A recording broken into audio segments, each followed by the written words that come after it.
Hey, what's up guys? Joker here. Hope you're all doing well going into this, what should be a beautiful Labor Day weekend. Today we've got a few newest stories in the world of tech and PC gaming, some real bangers. Honestly, any one of these topics could be their own dedicated video, but we're going to be getting them all in here today. First up, we're going to be talking about Horizon Forbidden West, which is set to be launching in February, and Sony's scumbag move with the deluxe edition and how people have to go out of their way and pay extra if they want to get the PS5 copy through a deluxe edition with no possible upgrade path further on down the road, at least not that's been revealed yet. We've also got the ridiculously beefy system requirements for Far Cry 6, so we'll talk about that and see if your system will be able to run it. Very detailed ones, actually.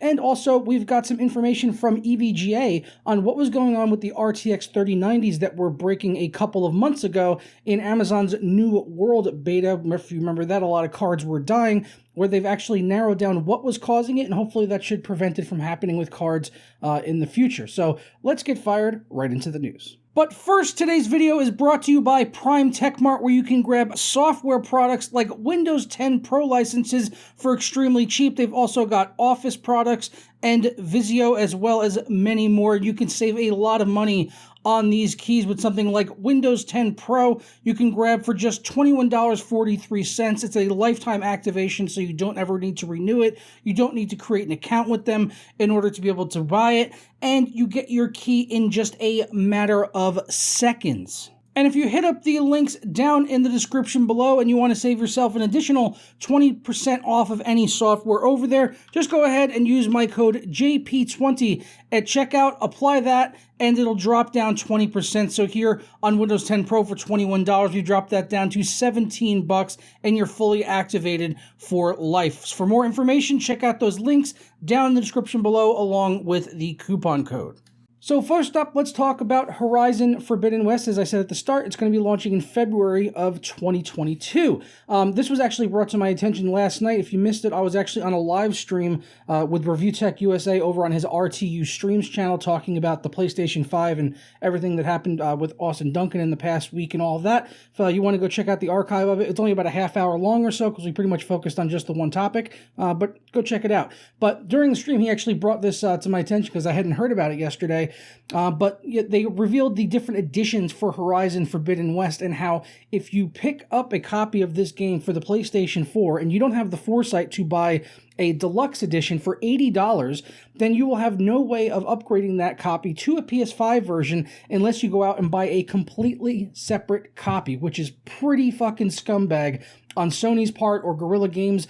But with Sony being the publisher, I have to say it's probably more so on them. So let's shoot over to IGN for, I know it's IGN, but just bear with me. They got a pretty good quote on here. So the exact information coming from IGN, they say that buying the PS4 version of the next Horizon won't guarantee players a PS5 version if they buy either the standard or special editions, nor is there a way to pay a nominal fee to upgrade to the PS5 edition. You either have to shell out $80 to buy the deluxe edition, which bundles the PS4 and PS5 editions together, or buy the PS5 version at full price despite already owning the game on PS4. Now, for people that maybe, if you're one of the few that are already lucky enough to own a PlayStation 5, this is just something that you should be aware of so that when you pick up your copy that you're sure that you buy the PS5 version, which is probably going to be priced at $70, I would assume, and the PS4 version probably $60, or if you want to get both versions, you could pay $80, and then you have both copies. I wonder if you could actually use both of them. Like, could I buy it for $80 and give the PS4 copy to like a friend who has PS4 and then keep the PS5 copy for myself? I'm guessing probably not. So it's kind of ridiculous. You're basically paying this extra for an upgrade fee or something for a game that you already own. So yeah, real scumbag move, honestly, on their part. And I hopefully that between now and February, we got a good, 5 or 6 months or so until this game actually comes out.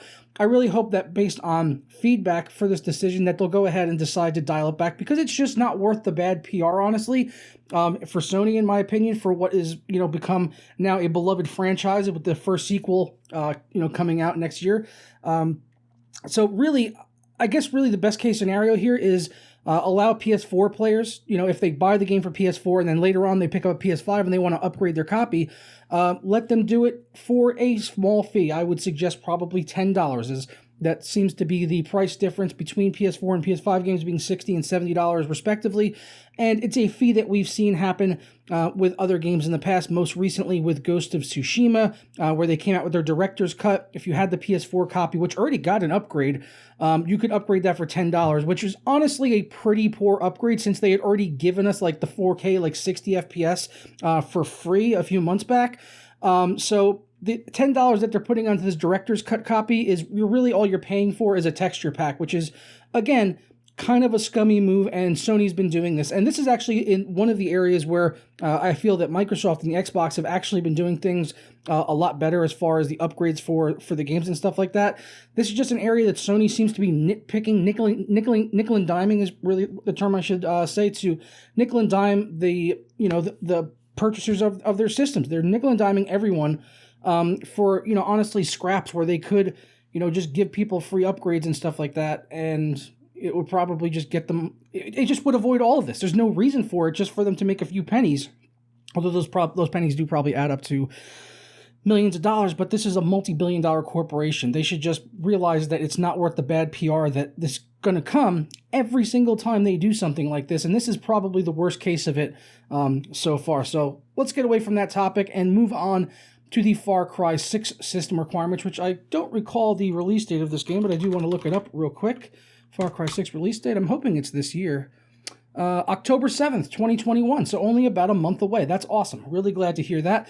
I love the Far Cry franchise, although, honestly, Far Cry 2 is still my favorite one, and each one since then has not been my favorite. But Far Cry 5 I did like better than the one since Far Cry 4 and whichever. I think there was another one in between there, like the caveman one and all that stuff. I digress. Let's get into the system requirements and find out if you can run this game on your PC. So Ubisoft, actually one of the better companies as far as giving a full range of system requirements for different resolutions, what it's targeting. I wish all companies did this. Ubisoft is not perfect by any means, but when it comes to system requirements, I really haven't seen anyone else get on their level, and with Far Cry 6, they continue that trend here. So taking a look at the PC specs, which also notes at the top some features of the PC version of the game, that like it requires DirectX 12, will have an uncapped frame rate, in-depth customization options, hybrid input, and extended controller customization. So if you want to use a PS5 controller, you'd be able to, and take advantage of features that will probably be built into the PS5 version of the game. Multi-monitor and widescreen support, in-game benchmark for performance analysis, which again, Ubisoft games have, in recent years, pretty much all of them have benchmarks built in, which I love. DirectX ray tracing, and then AMD Fidelity FX super resolution support. So no mention of DLSS, but we will be getting some form of upscaling through AMD FSR, which is nice to see. Looking forward to testing that out on Far Cry 6. Now with the system requirements, we've got two sections in here, ray tracing off and ray tracing on. For the sake of saving time, I'm going to be skipping the bare minimum, which is for 1080p low at 30 frames per second. I honestly wouldn't advise playing this game if that's your system specs. If you have a GTX 960 or RX 460 and low-end specs like this, I'd probably stay away from it if that's the expected performance to get out of it. 1080 60 FPS, though, they're saying a Ryzen 5 3600X or an i7 7700K, so a quad-core there for Intel. And then for the graphics cards, a Vega 64 or a GTX 1080, which is, not too crazy. Probably if you're on anything 20 series or above with NVIDIA, and you'd probably be okay running this game 1080p high settings. Looks like it's going to be pretty darn taxing. Ultra settings at 1440p. This is targeting 60 FPS. Oddly, they left out 4K for ray tracing being turned off. Not really too sure why they chose to do that, but I digress. Ultra setting, that's the second digression of this entire video. Let's see how many we can rack up by the end. Ultra settings at 60, 1440p, Ryzen 5 3600X, i7 9700K, and for the GPU 5700 XT and RTX 2070 Super. So it looks like for 1440, they're really trying to recommend and target about 8 gigabytes of video memory, but then we're going to amp up to ray tracing here. So 1440, 60 frames, Ultra, Ryzen 5 or 10600K, RX 6800 or RTX 3070, and then 16 gigabytes of system RAM. They say about 60 gigabytes of hard drive space and another 37 gigabytes for an HD texture pack, which is optional. Very nice to see that they have that. I love using that, especially for gaming at 4K. And then the only mention of here on 4K is kind of disappointing because they mention it's with ray tracing on, and it's targeting 30 frames per second, but it also doesn't, I'm assuming this is at native and not using FSR, hopefully using FSR, will boost this number up, and then maybe we could tweak a couple options or just get rid of ray tracing altogether and get a smooth 60 frames per second at 4K. But for 4K, 30 frames per second with ray tracing on, they're saying you're going to need a 6900 XT or an RTX 3080. Good luck with that, fellas. This game is going to rape, but I like games that rape. I like games that really, stress the system. And I'll be like, it kind of sucks, but when a game does come out that's really that demanding, as long as it's well optimized, sometimes I'll honestly just opt out of not playing it. I remember back when Far Cry 3 came out. It was one of the earliest games I got on PC, and it ran like dog shit for me. Even on I had a GTX 770 at the time, so I ended up waiting all the way until I eventually got a 780s and SLI, and then it ran okay for me. So, and I waited a good while. I would say probably a year or so until I actually played it. So if this game comes out and it runs like trash on my 3080 Ti, then I'll probably just shelf it and wait until RTX 4090s come out, and then I'll probably go ahead and play it on that if the game looks that good. And I'm no stranger to doing this. As I said, I'm currently doing it with Cyberpunk 2077. I've barely touched that game because it's one of the best looking games I've ever seen, and I'm not going to play it until I can turn everything up, including ray tracing with DLSS, and get good performance above 60 frames, and right now that's just not happening. So I'm going to just wait a year or two until I can play Cyberpunk 2077. It's really no sweat off the back of my sack. I can wait to get the good performance that I want, but let me know down in the comments below what you think of these system requirements, and if you'll be able to run Far Cry 6 adequately on your PC. Last up, but certainly not least in our topics, again, Amazon's New World. Back in July, big controversy around this. EVGA cards, most notably, were having issues and failing, just completely bricking while playing this game, even though afterwards it did come out that there were other brands of cards, which we haven't gotten any feedback yet on exactly what was going on there, but it looks like EVGA has taken these cards apart after what they say were not that many, but they called it dozens of return cards, so less than 1% they mention here. So let's just read directly over on PC Games and then we can discuss it. They say, putting the broken cards under the microscope, EVGA attributes the failure to poor workmanship on parts of the VRM, specifically the MOSFETs. Fortunately, the manufacturer only saw a couple of dozen graphics cards returned as a result of the trouble, stating that the problem specifically affected an early batch of RTX 3090s, which accounts for less than 1% of its overall sales. Owners of the subsequent RTX 3090s shouldn't be at risk from these issues, as EVGA so far hasn't replicated it using the same version that bricked the first round of cards. Risk or not, the manufacturer is pondering ways to identify the potential for these problems before they happen in the future. And before I even go into anything that they really said there, I have to commend EVGA for being honest and transparent with what's going on in their cards, and basically accepting, full responsibility, whether, at their manufacturing facility and people making mistakes there, or if it was how they, set up the manufacturing to begin with. But I like I said, I have to give them credit where credit is due for being as transparent as they are about this issue, giving us the numbers and exactly what is going on with the graphics cards. Now, that being said, it's good that they identified it as an early run of the EVGA cards, and then cards that came out later on after that were not affected. So if you didn't get your card probably right around near launch, you probably don't have to be worried about this issue.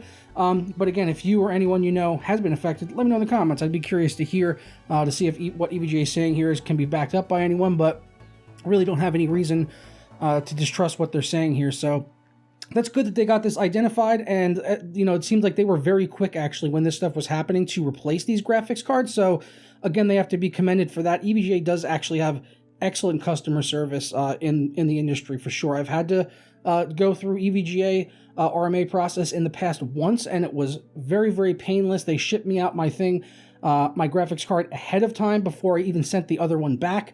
And it was very easy, very painless. I've also used their upgrade program, which I can't remember exactly what it's called.